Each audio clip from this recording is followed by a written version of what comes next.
सुरुवातीची प्रार्थना करा.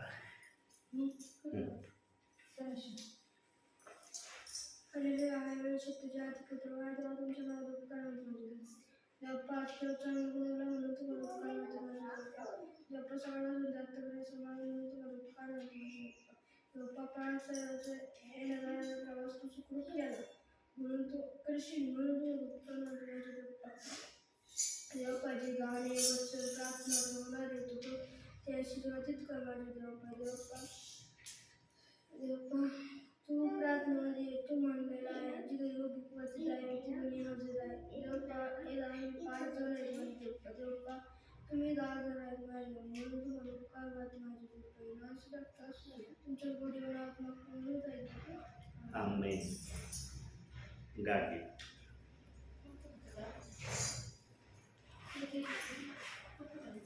आज का दिन यहोवा ने बनाया है आओ उसमें आनंदित हो आनंदित हो. आज का दिन यहोवा ने बनाया है आओ उसमें आनंदित हो आनंदित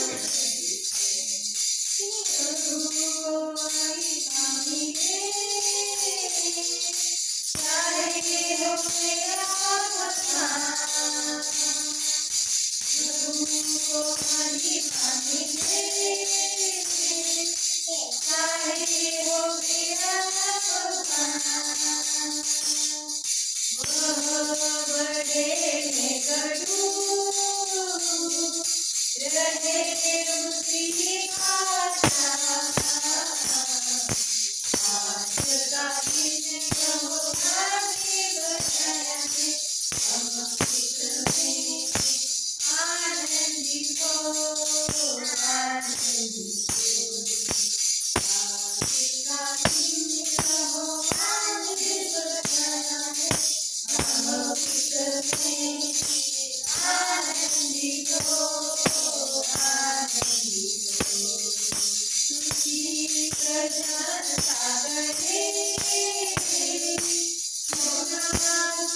तुझ बिन आसरा मेरा है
प्रेज द लॉर्ड. प्रभूच्या नावाला धन्यवाद देतो प्रियांनो मी की देव बाप्पांनी ही सुंदरशी वेळ दिलेली आहे. प्रियांनो, देवबाप आपल्या जीवनामध्ये जे पण करण्याचं ठरवतो ते आपल्या हिताचं असल्याशिवाय ठरवित नाही. आणि देवबाप्पाने स्वतःला बायबलमध्ये एका गोष्टीमध्ये कमी प्राधान्य दिलं, परंतु मनुष्याला मोठं प्राधान्य देण्याचं त्याने वचनातून सिद्ध केलं. एकाच ठिकाणी देवबाप्पाला स्वतःला प्राधान्य कमी देण्याची इच्छा झाली, पण मनुष्याला मोठ्या प्राधान्यामध्ये येण्याची त्याने संधी दिली.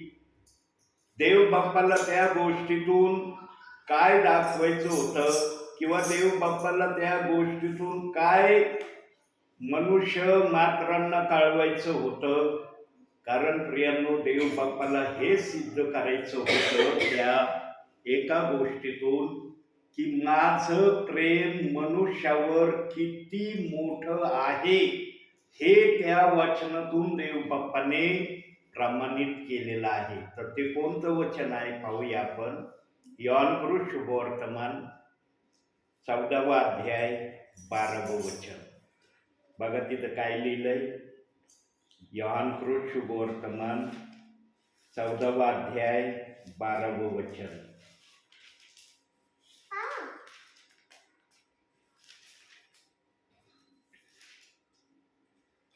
मी तुम्हाला खचित खचित सांगतो, मी जी कृत्ये करीतो ती माझ्यावर विश्वास ठेवणाराही करील आणि त्यापेक्षा मोठी करील, कारण मी पित्याकडे जातो.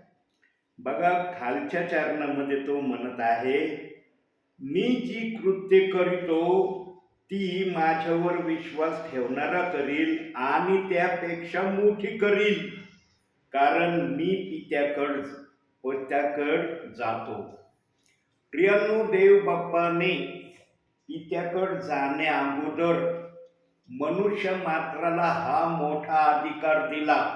आता मोठा अधिकार मनुष्य मात्राला कोणता दिला की जे मी केलं नाही ते माझ्यावर विश्वास ठेवणारा करील.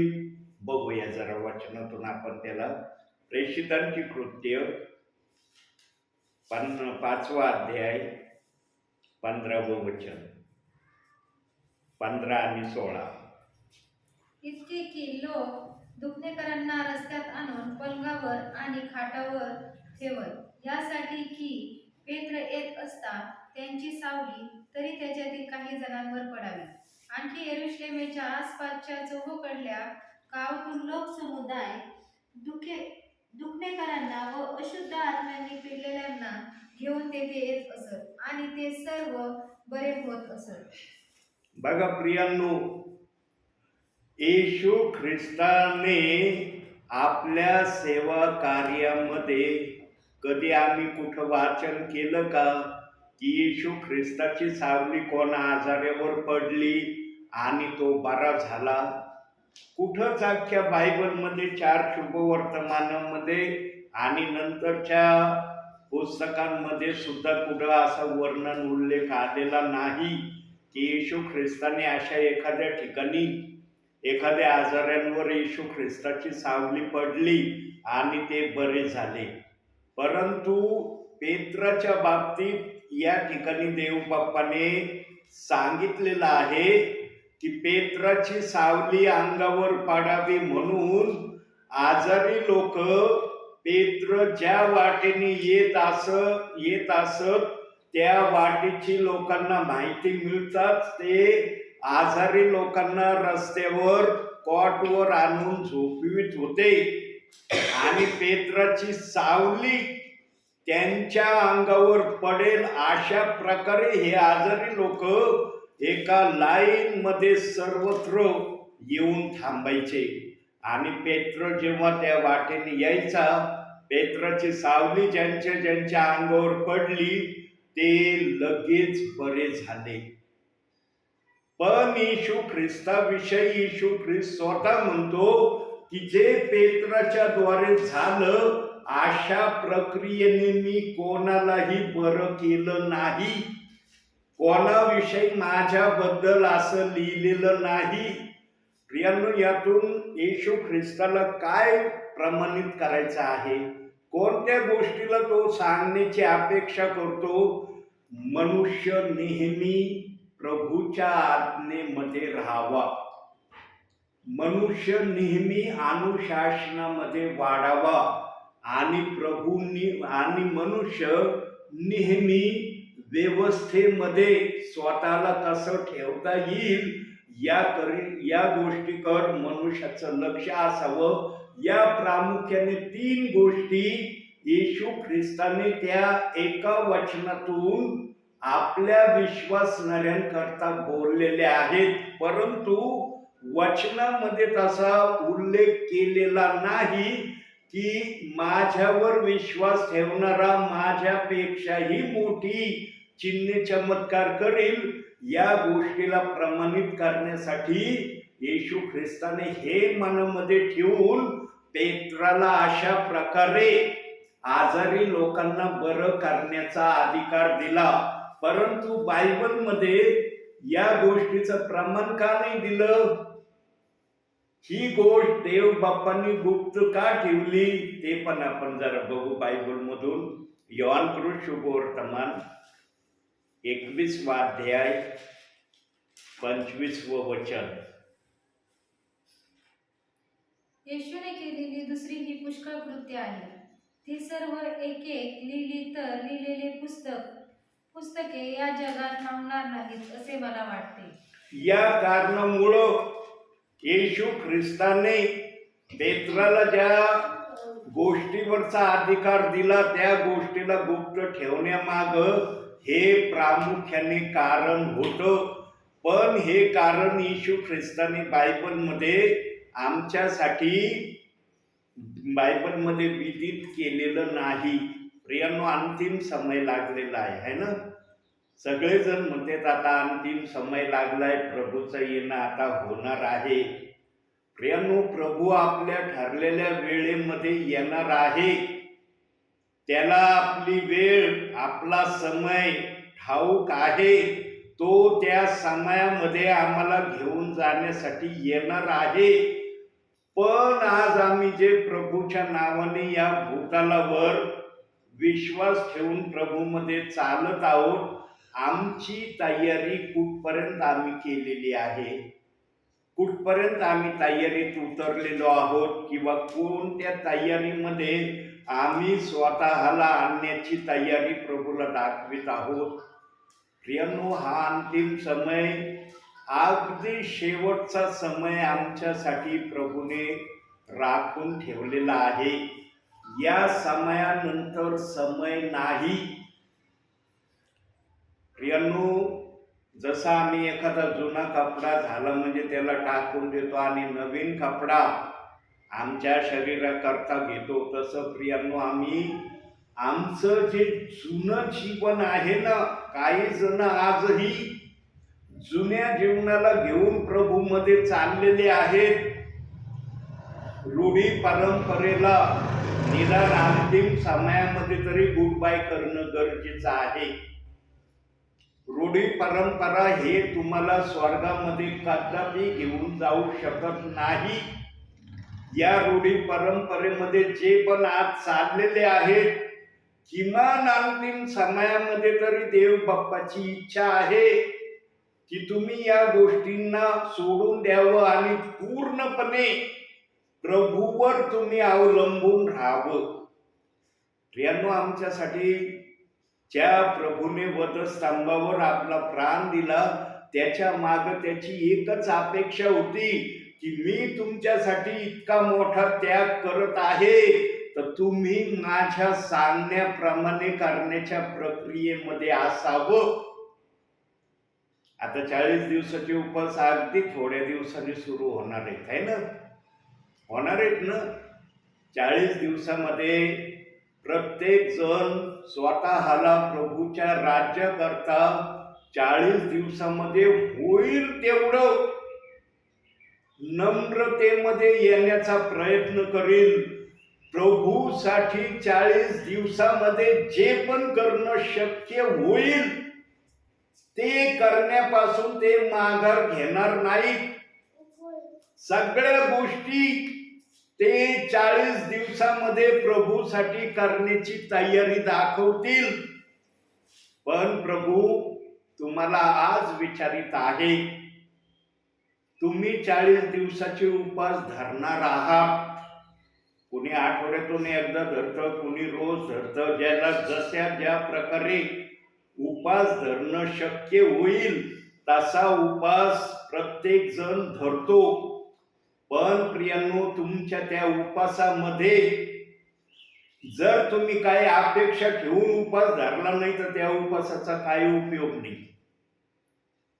40 दिवसाचे उपवास धरण्याच्या विरोधात प्रभू नाही, परंतु तुम्ही 40 दिवसाच्या उपवासामध्ये काय योजना प्रभूसाठी आपल्या मनात धरून उपवासामध्ये जात आहात याला जास्त महत्व आहे.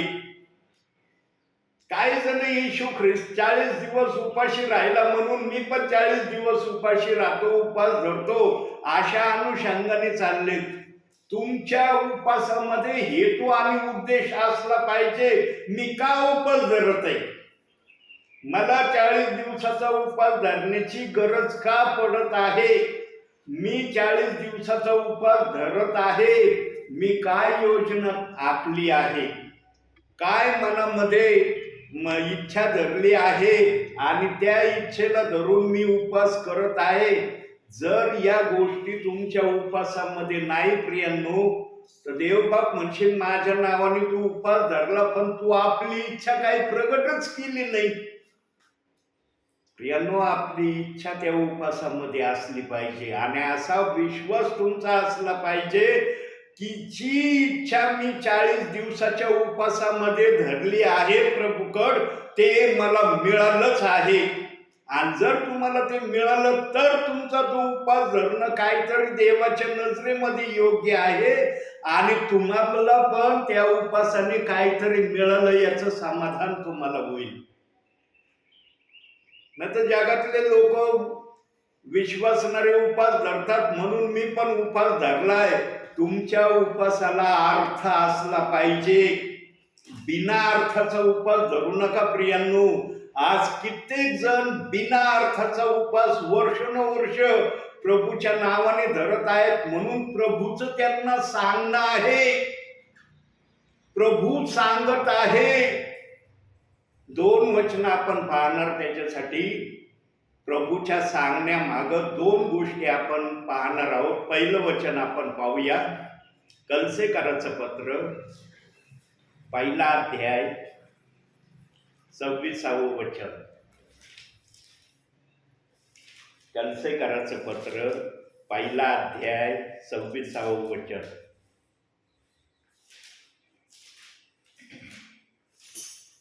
जे रहस्य युगानुयुग पिढ्यानपिढ्या गुप्त ठेवलेले होते, परंतु आता त्याच्यासाठी पवित्र जनांना प्रकट झाले, असे ते हे वचन होय.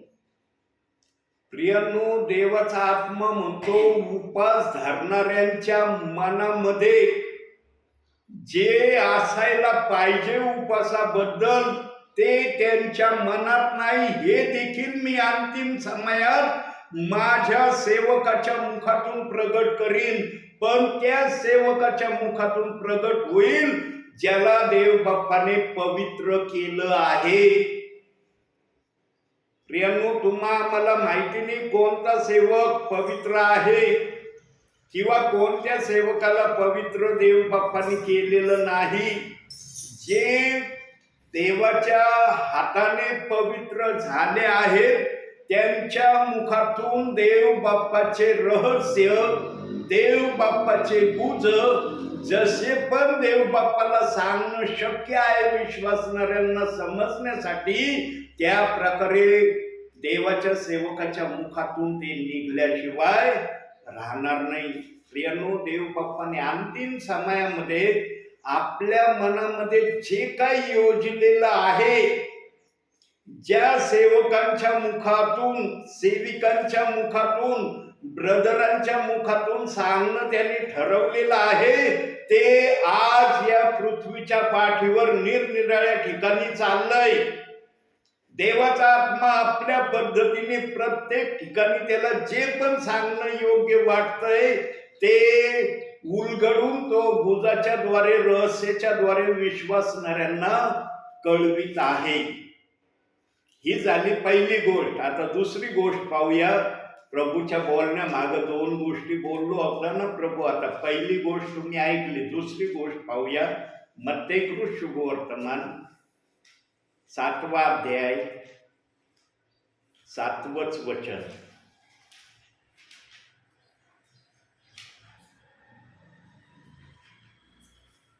मत्तेकृत शुभवर्तमान 7वा अध्याय 7वंच वचन.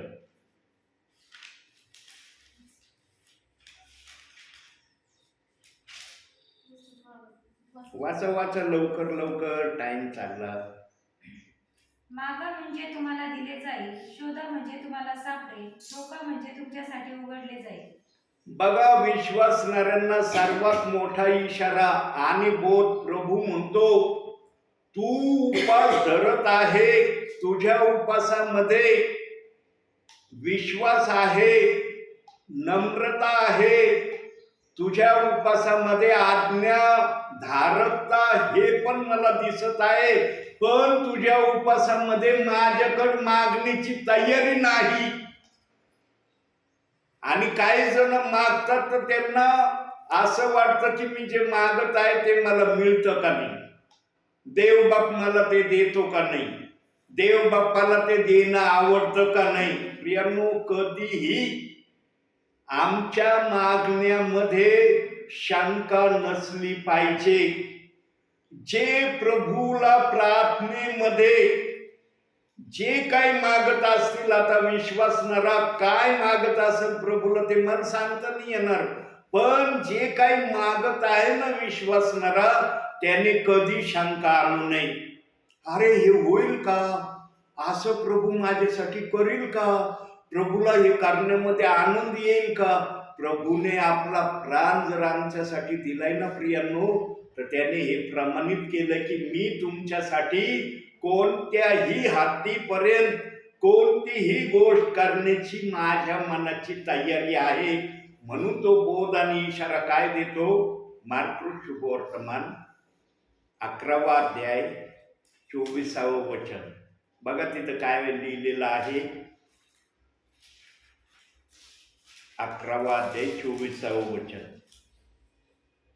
म्हणून मी तुम्हाला सांगतो, तुम्ही प्रार्थना करून जे काही मागाल ते आपल्याला मिळालेच आहे असा विश्वास धरा, म्हणजे ते तुम्हाला मिळेल. विश्वास तुमचा प्रथम असला पाहिजे की मी मागितलं हे देवबाप मला देणार आहे, हे मला प्राप्त होणार आहे. या गोष्टीमध्ये देवबाप मला निराशा दाखवणार नाही. मी निराशामध्ये मागितलेल्या गोष्टीविषयी कधीच जाणार नाही. परंतु प्रियांनो, सर्वांचाच विश्वास आणि सर्वांचा ठराव प्रभूने बोललेल्या शब्दाप्रमाणे नसतो. काही जण शंका धरून मागतात, काही जण अविश्वासाने मागतात. म्हणून प्रियांनो, आज वर्षोनवर्ष अनेक प्रियजन 40 दिवसाचे उपास धरत आहेत, परंतु काही प्रियजनांच्या इच्छा आजही पूर्ण झालेल्या नाहीत. म्हणून आता येणाऱ्या 40 दिवसाच्या उपासामध्ये ज्यांना कोणाला उपास धरण्याची इच्छा आहे, ज्यांना वाटतं मला उपास धरायचा आहे, त्यांनी उपास धरण्या अगोदर मनामध्ये ठराव करायचा. मग तुम्ही ठराव 1 करा, 2 करा, 3 करा, 4 करा, 5 करा. तुमच्या ठरावावर आहे तुम्हाला किती ठराव ठरवायचे. पण जे पण ठराव तुम्ही ठरवता त्याच्यामध्ये विश्वास ठेवा प्रथम. दुसरं, प्रभू मला 40 दिवसामध्ये हे देण्याची कृपा करेल अशा अनुषंगाने 40 दिवस तुम्ही जे मनामध्ये योजला आहे, सिक्रेट आपण म्हणतो ना, माझ्या काही सिक्रेट विनंती आहे की त्या मी माझ्या प्रभूशिवाय इतरांना सांगणं पसंत करत नाही. त्या सिक्रेट गोष्टीविषयी प्रभू बोलत आहे की ज्या पण तुम्ही सिक्रेट गोष्टी प्रभूसाठी 40 दिवसाच्या पहिल्या दिवसाला सांगणार आहेत, त्या सिक्रेट गोष्टी तुम्ही 40 दिवस जेव्हा जेव्हा प्रार्थनेमध्ये राहाल आणि उपास जर तुम्ही धरलेला आहे तर तुम्ही प्रार्थनेच्या सहवासामध्ये राहणं गरजेचं आहे. काही जण उपास धरतात पण प्रभूच्या प्रार्थनेच्या संगतीमध्ये आपला वेळ घालवित नाही.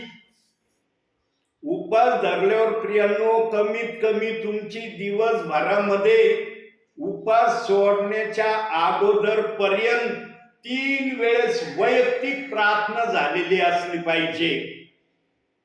एखादं गीत गाऊन, बायबल वाचन करून, देवबाप्पाने जर मननाची तुम्हाला कृपा पुरवली असली तर मननामध्ये काही वेळ घालून मग तुम्ही प्रार्थना करणं गरजेचं आहे. पण नुसता उपास धरलाय, बायबल वाचन नाही, प्रार्थना नाही, काही नाही, काय त्या उपासाला अर्थ आहे का? मग त्याला प्रभू म्हणतो जीव ताळणं. आपला जीव ताळू नका, तर प्रभूला उपासाच्या माध्यमातून प्रसन्न करण्याची तुम्ही तयारी दाखवा. तुमचा उपास देवाला धूपासारखा वाटला पाहिजे. जेव्हा प्रभूला तुमचा उपास धूपासारखा वाटेल ना प्रियांनो, तुमच्या त्या उपासाचं उत्तर तुम्हाला प्रभू दिल्याशिवाय राहणार नाही. कारण प्रभू वचनात म्हणतो, जे माणसाला असंभव आहे ते प्रभूला संभव आहे. प्रभूला कोणतीच गोष्ट असंभव नाही प्रियांनो. कोणतीच तुमची अशी विनंती नाही की ज्या विनंतीचं उत्तर प्रभू देऊ शकत नाही. प्रभू त्या विनंतीसाठी तुम्हाला म्हणत, थांब, मी या गोष्टीला करायला थोडासा असमर्थ आहे, मी कमजोर आहे, मी तयारी चांगली करतो आणि मग तुझ्या या विनंतीचं तुला उत्तर देतो. प्रियांनो, अनेकांच्या अविश्वासाच्या प्रार्थना देव बाप्पाकडे गेलेल्या आहेत आणि अविश्वासाच्या प्रार्थनेचं उत्तर देवबाप कदापि देत नाही. देवाच्या आत्म्याला कदापि अविश्वासाच्या प्रार्थनेचं उत्तर देण्याची इच्छा होत नाही. म्हणून आज काही प्रियजनांच्या वर्षोनवर्ष ते उपास करत आहेत, प्रभूच्या सानिध्यात आहेत, पण त्यांना त्यांच्या काही अशा सिक्रेट बाबी आहेत त्यांचं उत्तर देव बाप्पांनी त्यांना दिलं नाही. येणाऱ्या या 40 दिवसाच्या उपासामध्ये देवाच्या सानिध्यामध्ये स्वतःला असं सादर करा प्रियांनो की देव बाप तुम्हाला पाहून प्रसन्न झाला पाहिजे आणि तुमच्या हर एक विनंतीचं उत्तर देव बाप्पांनी तुम्हाला दिलं पाहिजे, तर ते उपास धरा. अन्यथा धरू नका. देव बाप्पांनी जबरदस्ती केलेली नाही की तुम्ही उपासच धरा म्हणून. देव बाप्पांनी उपास धरायला मनाई केलेली नाही, पण जर उपास धरला तर त्याचं तुम्हाला काही भेटलं पाहिजे. काही भेटन या अनुषंगाने तुम्ही प्रभूच्या सानिध्यात या, न तर मोकळे गेले मोकळे झाले, काय उपयोग आहे? मग करायचं तर काहीतरी मिळेल या आशेने करा, अन्यथा करू नका. विश्वास पाहिजे आणि दुसरं अविश्वास नसला पाहिजे. म्हणून तो मार्थेला काय म्हणला होता? योहान शुभवर्तमान 11वा अध्याय 40वे वचन बघा. मार्थेला काय म्हटला होता? पुष्कळ गोष्टीची चिंता करतेस. नाही, 11वा अध्याय योहान शुभवर्तमान 11वा अध्याय 40वे वचन. चिंता करतेस, पर्यंतीचा वाटा निवडला आहे.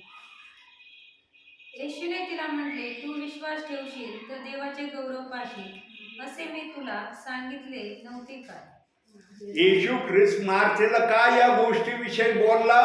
कारण मार्थेने आपल्या भावाला जिवंत होण्याविषयी अविश्वास दाखविला होता आणि ते अविश्वासाचं वाक्य ती प्रभूला बोलली. पण अलीकडले वचन जर आम्ही पाहिले 30 ते 40च्या दरम्यान, तर ती एक वाक्य प्रभूला बोलली. काय वाक्य बोलली? प्रभू, तू इथं असता तर माझा भाऊ मेला नसता. तू इथं नव्हता म्हणून माझा भाऊ मेला. म्हणून येशू ख्रिस्तीला म्हणाला, तू विश्वास ठेवशील तर देवाचं गौरव पाहशील. आणि या 40व्या वचनानंतर तो लगेच कबरेकडे गेला आणि कबरेची धोंड हटवायला सांगितली आणि फक्त एक आवाज दिला, लाजरा लाजरा बाहेर ये. लाजर हातपाय बांधलेल्या अवस्थेत लगी बाहेर आला. जेव्हा लाजर बाहेर आला तेव्हा मार्थेला कळलं की मी किती अविश्वासाचे शब्द प्रभूला बोलले. प्रभू पुनरुत्थान होणार आहे म्हटलं, पण मी कोणत्या पुनरुत्थानाची भाषा प्रभूला सांगितली की माझा भाऊ पुनरुत्थानात उठणार आहे. पण येशू ख्रिस्ताने चालू पुनरुत्थानाची भाषा मार्थेला केली. पण मार्थेला ते समजलं नाही. का समजलं नाही माहिती का प्रियांनो? जेव्हा आम्ही देवाच्या गोष्टी समजण्यासाठी पूर्ण तयारीने देवाच्या सान्निध्यात येत नाही ना, तेव्हा आम्हाला देवाच्या गोष्टी कळत नाही. म्हणून देवाच्या सान्निध्यात आम्ही जर यायचं ना, पूर्ण तयारीनिशी आलं ना, मग देवाच्या गोष्टी आम्हाला समजतील. जेव्हा लाजर जिवंत झाला तेव्हा मार्थेच्या पायाखालची वाळू सरकली असेल. अरे, प्रभूने काय मोठा चमत्कार माझ्या भावासाठी केला. आनंदी झाली असेल का दुःखी झाली असेल मार्था? आनंदी झाले ना. प्रियांनो, तसं तुम्ही पण उपास जर धरणार असताल तर तुमच्या उपासामध्ये पण काहीतरी प्रभू समोर असं काही तुम्ही अर्पण घेऊन प्रभू समोर या की त्या अर्पणाचं उत्तर देव बाप्पाने तुम्हाला दिलं पाहिजे. न तर रूढी परंपरेने चालले 40 दिवसाचे उपास. हा, मी दरवर्षी 40 दिवसाचे उपास धरत आहे. तुम्हाला जर त्यात काय मिळत नाही तर काय उपयोग आहे तुमच्या त्या उपासाचा? प्रियांनो, उपास जर धरला ना तर तुम्हाला काहीतरी भेटलंच पाहिजे प्रभूकडून. प्रभू म्हटलंच पाहिजे, अरे माझ्या कन्येने, माझ्या मुलीने, माझ्या भावाने माझ्या नावाने उपास धरलाय आणि माझ्या समोर दिवसातून 3 वेळेस प्रार्थनेच्या माध्यमातून जी विनंती सादर मला केली, त्या विनंतीचं उत्तर मी याला 40 दिवसात देईन.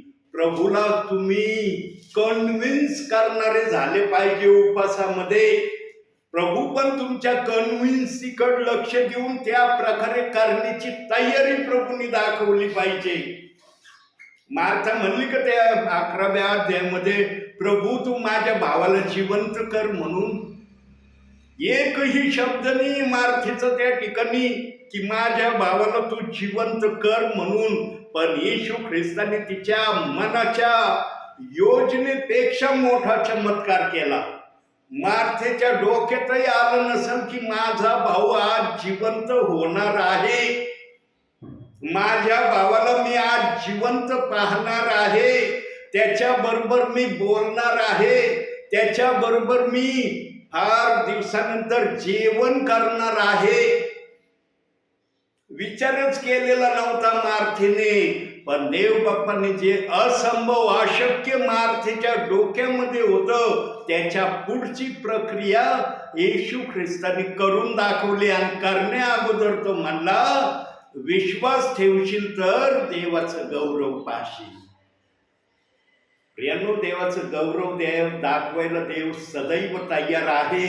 पण तुम्ही त्या गौरवात जायला तयार नाही, म्हणून तुमच्या उपवासाचा कधी कधी तुम्हाला तसा उत्तर किंवा परिणाम दिसत नाही, ज्या परिणामाची तुम्ही आशा ठेवता. प्रियांनो, तुम्ही आशा ठेवत नाही असं नाही, तुमच्या मनात आशा आहे, परंतु त्या आशेला विश्वासाचं आणि अविश्वासाचं हे बंधन नसलं पाहिजे. अविश्वासाचं बंधन जर असलं ना आणि विश्वास नसला ना, तुमच्या उपासाला तसं प्रतिसाद प्रभू देणार नाही जसा प्रतिसाद देण्याचं प्रभूची योजना आहे. म्हणून येणाऱ्या 40 दिवसाच्या उपासामध्ये आजपासूनच तयारीत राहा प्रियांनो. आजपासूनच देव बाप्पाला 40 दिवसाचे उपास आता काही चंद दिवस राहिले सुरू होण्याचे.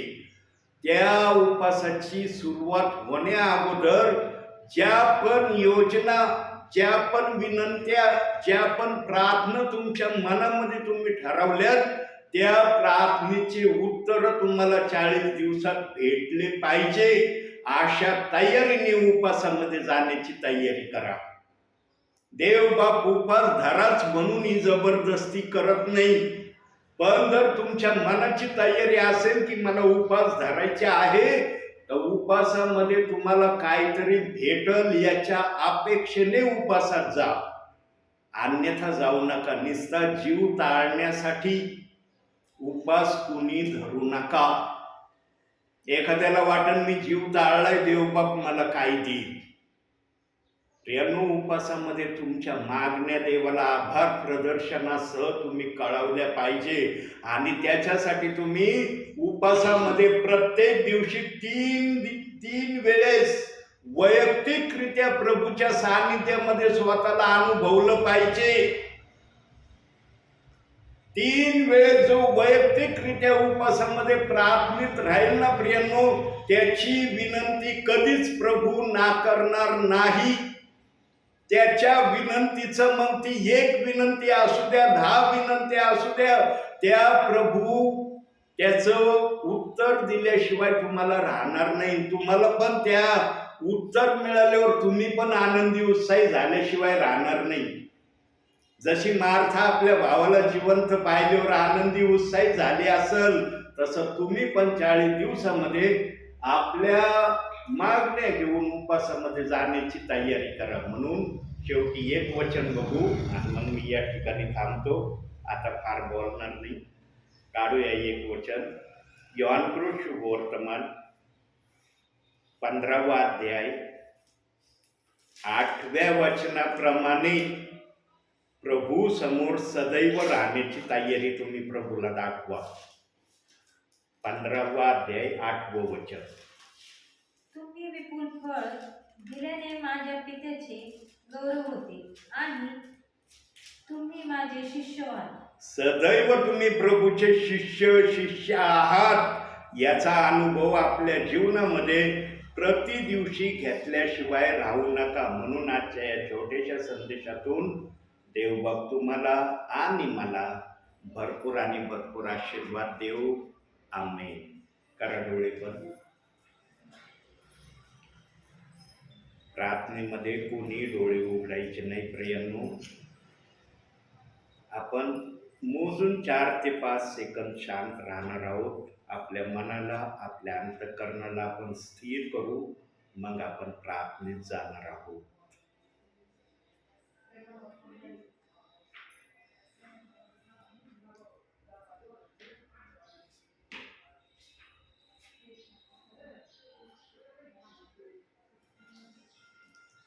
धन्यवाद के साथ स्तुति गाऊंगा, हे यीशु मेरे खुदा।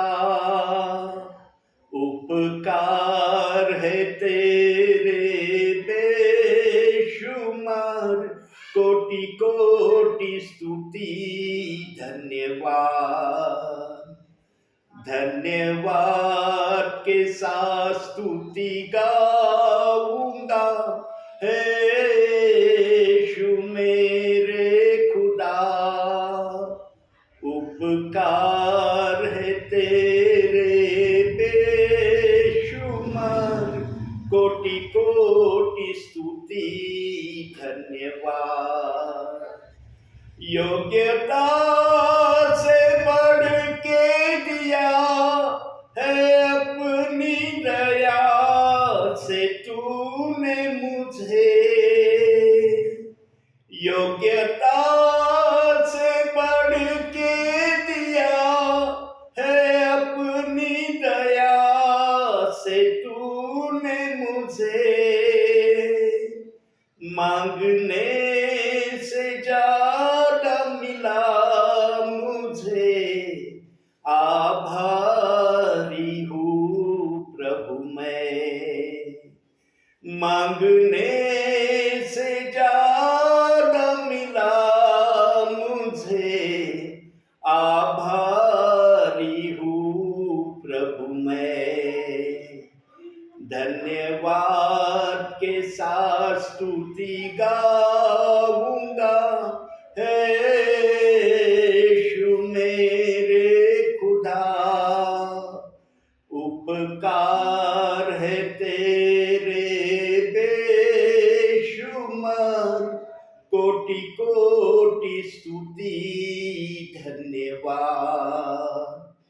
कोटि कोटि स्तुति धन्यवाद।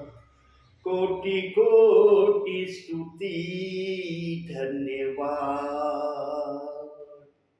आपल्यासाठी शेवटची प्रार्थना अर्चनाताई करतील. हालेलुया, स्तुतिस्तवन असणारे परमेश्वर, तुझ्या नावाने तुझे तो बोलतो प्रभूराजा मध्ये तुम्ही संभाळ सैन्य तुझ्या चरणाला तुझ्या नावाला धन्यवाद देतो. झाले स्तुती आराधना वचन तो आशीर्वादित करतो. इथे बसलेल्या प्रत्येकाला आशीर्वादाने भरपूर बोलायचं. सर्वांच्या इच्छा आकांक्षा तुला माहीत आहेत आणि त्यातून पूर्ण करणारा महान असा परमेश्वर आहे. सर्वांच्या घरात तुझ्या स्वर्गीय भांडारातून तुला कधी कुठल्याही गोष्टीची कमतरता भासू देऊ नकोस. प्रभू राजा, बाळासाहेबांचा येण्याचा प्रवास सुखाचा केला तसा परतीचाही प्रवास सुखाचा कर. त्यांना इच्छित स्थळी घेऊन जा. जी स्वार्थ करत असताना लागणार ज्ञान बुद्धी सामर्थ्य तू त्यांना दे. उत्तम असा आरोग्य दे आणि प्रभू राजा त्यांना त्यांच्या कुटुंबात आशीर्वाद कर. हिला अशी प्रयत्न प्रभू येशूच्या नावात प्राप्त म्हणून काही. आमेन. हे आमच्या स्वर्गातील बाप्पा, तुझे नाव पवित्र मानायचं, तुझे राज्य जसे स्वर्गात तसेच पृथ्वीवर.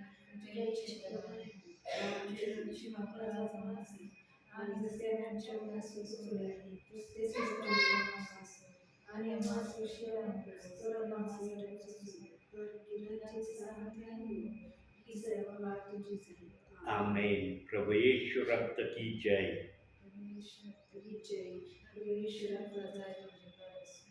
आमेन. धन्य येशू नाम, धन्य येशू नाम, धन्य येशू नाम सर्वकाळ. धन्य येशू नाम, धन्य येशू नाम, धन्य येशू नाम सर्वकाळ.